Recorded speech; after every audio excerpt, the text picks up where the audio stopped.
For our And next John, I panel, understand that you all are we'd about like to put out to a report. shift to Africa, and I'd like to welcome Mohamed Beavogui. I'll ask you to maybe... Beavogui. Thank you very much for coming. You may notice on some of the previously printed flyers, we also had Dr. Tedros, the foreign minister of Ethiopia, but there was a shakeup of the cabinet in Ethiopia 2 days ago, and he is doing the transition to the next foreign minister, although he remains the best-known candidate for World Health Organization. So he wasn't able to come today, and he sends his regards to all of you. Please have a seat. Thank you. Just a year ago, actually, this week, I was in Kano in northern Nigeria, and I was visiting Emir Senussi, and there was a huge blast mark outside of his palace, unfortunately, because of an attack by Boko Haram. Many people trace the development of Boko Haram to the collapse of fisheries in Lake Chad because of the drying out of that lake. And that, in turn, seems to be an effect of climate change. Is Africa vulnerable to climate change, and are low-income societies in Africa perhaps especially exposed to the effects of climate change? Yeah, thank you very much first for having me and giving me the opportunity to speak to such a very distinguished audience. And I'm very humbled by the information I'm getting here since yesterday. And I always keep trying to put in Africa in the picture, see how is this going to respond when we speak about billions, trillions of dollars. And we are starting at very small scale. But I see us already listening at you getting there very quick and even faster than I think people think. Now, remember that Africa is made of 60% of its population living in rural areas. And these are the people that are the most deprived. They are the most affected. Yes, Boko Haram is maybe, if not totally, but in the great part of it, an emanation of climate disasters. Remember that in Africa, you don't have a straight line between fishermen and farmers. So a fisherman is always a farmer, somehow. So the disappearance of Lake Chad, of course, created a situation where people lost their livelihoods. They didn't have any source of income. And therefore, they find themselves into a survival situation. And survival situation can lead to many bad things. And one of those bad things is Boko Haram. If you look at the statistics in Africa, you take a country like Niger, few years ago, now it's much better because climate has somehow, when it is affected too much others, it is somehow getting better in other regions.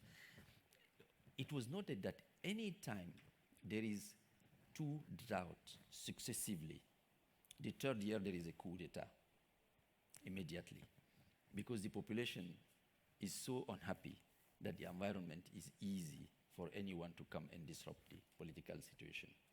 So yes, climate change is extremely important for the rural poor. The rural poor, because it is the majority of the population in Africa, it is the one that is most affected by poverty below the $1 line. It is the one, incidentally, that produces 80% of the food that is eaten in Africa. So imagine if they are affected, food security is affected for themselves and for the cities. If they are affected, you have the GDP affected. You have the growth affected, because agriculture represents 30% of the GDP. But because we're in an energy meeting now, and I just wanted to make a small link. Yesterday, the gentleman that was laughing, telling his story how he was fired from his company because he was trying to be green, and he gave us a figure. He said 2/3 of the problems of climate, according to him, were because of energy. Now, if that is true, then therefore something has to be done in energy, because 2/3 of the disasters provoked in Africa are climate prone.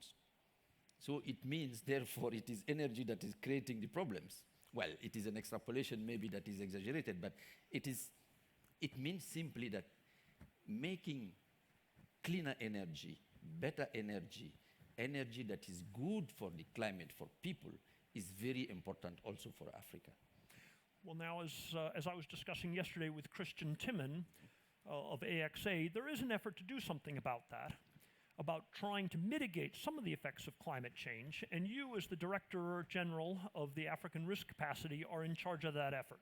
How is African Risk Capacity trying to provide insurance for governments in Africa against having particularly severe or sudden problems, including notably from droughts, as a result of climate change? Yeah, thank you for asking this question. You may all recall that today when there is a drought, what happens? We go for an appeal, and then people pledge, and then resources are mobilized. By the time the affected farmers that is victim of a drought or a flood receives help, time has gone, 8 months, 9 months. He's no more there. Yes. His assets are depleted, his livelihood is gone, he has sold his seeds, and he has migrated. Maybe he's in the Mediterranean, trying to find a way to Europe or somewhere else. So this was not possible. So the systems in place, despite the great effort of the international community, are not as effective as they should be. That's where the African Union decided, working with the UN, to find a solution. And the African Risk Capacity was created as a specialized agency of the African Union. The idea was to make sure that the resources are available on time to finance a pre-planned contingency. And that was possible through insurance, simply trying to do something that is natural, not relying always on handouts. So the system was built in a way to leverage national budgets that will take premium, and an insurance company can therefore reinsure at the international level. An insurance company that is built on the basis of a mutualistic approach. That's been African member states and other investors, are investing in an insurance company that presently for us is domiciliated under the Bermuda law, to make sure that we are working on the real market, not trying to pull it too much on public, but as someone said, very important to have a good public-private partnership. Because we need a transformational process. We need to embed into the national systems the understanding of planning, managing, and financing disaster risks. How can you reliably calculate the premiums, insurance premiums, that will be required from governments when we know so little about the risks of severe consequences from climate change? Usually, insurance premiums are based on past experience. But for example, in the United States, we've had a series of floods that were only supposed to happen once every 500 years, which suggests that as the climate changes, the frequency of bad events may be increasing. So how do you analyze the projected frequency of claims for this insurance fund if we cannot look at the past as a guide? Well, we are indeed using the parametric approach. We have a parametric tools that is based on a software. We use data from satellite, rain data. Of course, we combine this data with the water requirement system of plants and poverty profile. And based on that, we can determine the risk profile of a country and bring it down to the cost of intervention for one person in a given area. Now, you are right. All the data are based on satellite information since they exist. This is about a little bit over 30 years ago. And we are noticing that the correlation that we are seeing in the past, that was kind of aligned very closely, are now starting to have some changes. And we notice it, for example, in the El Nino affected regions in East and Southern Africa. that's why we are insisting to invest more in research, to continue working on the software we have, to try to collect more and more and more data. The good thing is that the system is data-based, and therefore the data you are collecting and processing allows you to refine continuously. You know, there is something they call in parametric insurance basis risks. So we need to invest into controlling that basis risk as much as we can, lowering it down, down, and down again. So it is based on probability, definitely. You are bound maybe to make some mistakes sometime, but this is the one instrument we have where what we see as an insurance mechanism is what the country sees and what the reinsurers see. In ARC, we are lucky to have a lot of support from the big reinsurance company, AXA, Swiss Re, Munich Re, all of them practically, that are reinsuring our product. But this is because they trust us, they trust what we are doing, and we want to keep that, and therefore we are continuously investing into research and making sure that that basis risk is kept as low as possible. Minister Royal talked yesterday about the expanding demand and supply of green bonds. Pascal Blanquet of Amundi Asset Management yesterday spoke about the proliferation of socially responsible funds and asset management operations. Do you foresee African Risk Capacity issuing a green bond so as to expand its capital base? Yes. You know that the estimate for new resources in order to keep at par with the need of investment in the region is estimated by African Development Bank around $20 to $30 billion a year. Where do you get that money? You can't get that money from governments. That's one. The second element here is that if we continue going towards the 2 degrees, we will see more drought and deeper drought. So it means that at a point, the governments will not be able to pay for the insurance premium. So we started already since 6 months ago to work on a project that we call Extreme Climate Facility. The idea is to divide Africa in the way it is naturally divided, the 7 agroecological zones, and work at the second stage. That's mean when they have all gotten into an insurance system towards a trigger line. That means issue bonds based on the fact that these bonds can trigger if the frequency or the depth we will see in 2 years' time, is a 2 years project, reach a certain level. At that point, the bonds will pay back and we will have enough resources to put on the market. This is partially an innovation, maybe, not totally, because people are trying it already. We are just trying to build the necessary public-private relationship in order to make it really effective. Because you need to move policies in Africa. Somebody was speaking about policies here and institutions. Well advanced already in many northern countries, but not enough yet in Africa in order to do it. But the good news in Africa is that if you look at the mobile revolution, then you have hope that we can make a quantum jump and catch up faster than people might think. Your initial business model, to some extent, was a form of crop insurance in the sense that you were focused on drought and crops. And there's a very wide, broad base of insurance experience in that area. Now you're looking to go beyond that into areas like cyclones. I understand that the Caribbean has already begun looking at that. What are the advantages of the Caribbean model, and what are the special challenges you're facing as you're trying to adapt to this new area of providing insurance coverage for the torrential rains and other problems associated with cyclones coming off of the Indian Ocean and hitting East Africa? Yeah, it's right. In terms of parametric modeling, in fact, ARC is at the forefront of the I will say, best practice in terms of drought. But Africa is not facing only drought, it's facing also floods now and cyclones. Especially with the El Nino, we have seen the effects in the eastern part of Africa. 4 or 5 countries are the ones that are really here in question. So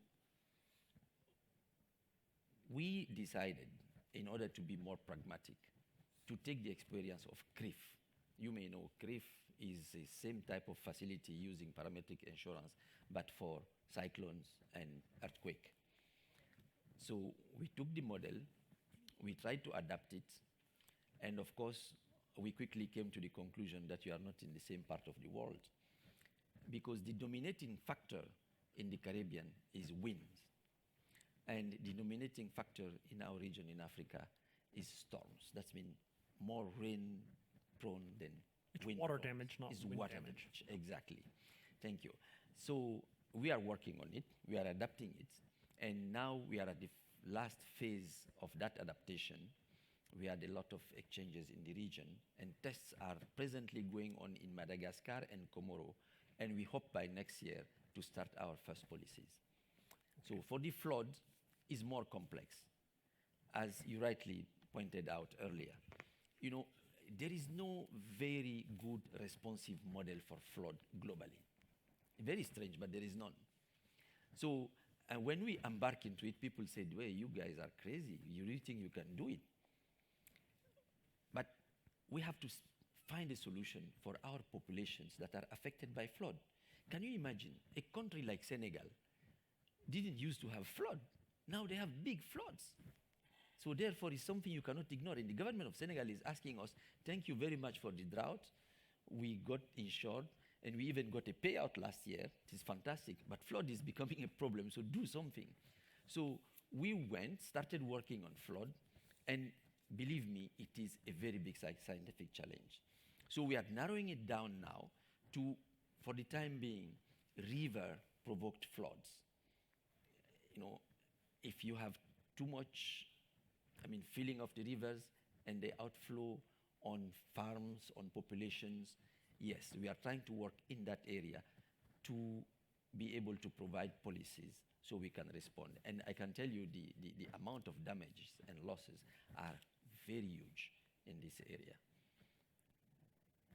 Okay, we're going to have time for probably one question, if anybody has one already, but I'd like to put in one more quickly if you can. So good, if we don't have one yet. I wanted to put in one more, which is regarding how you try to set up insurance against heavy losses to disease, spreading of disease as a result of whether it's torrential storms allowing a sudden spread in malaria, increases in other disease impacts.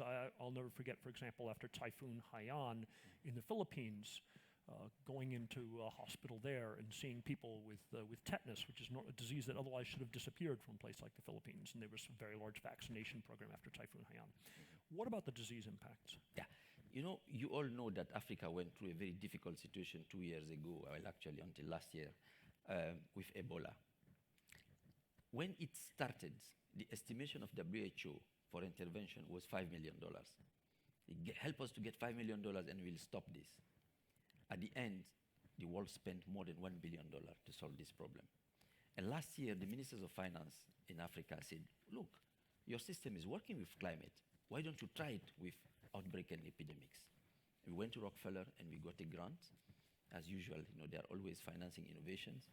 And we have now a project, 2 years project, in order to produce a model that is a parametric model that will try to respond to this.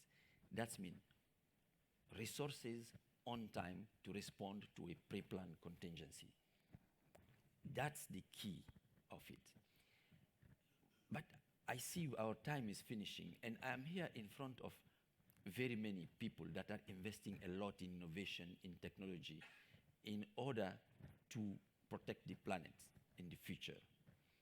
One of the areas is really insurance, parametric insurance.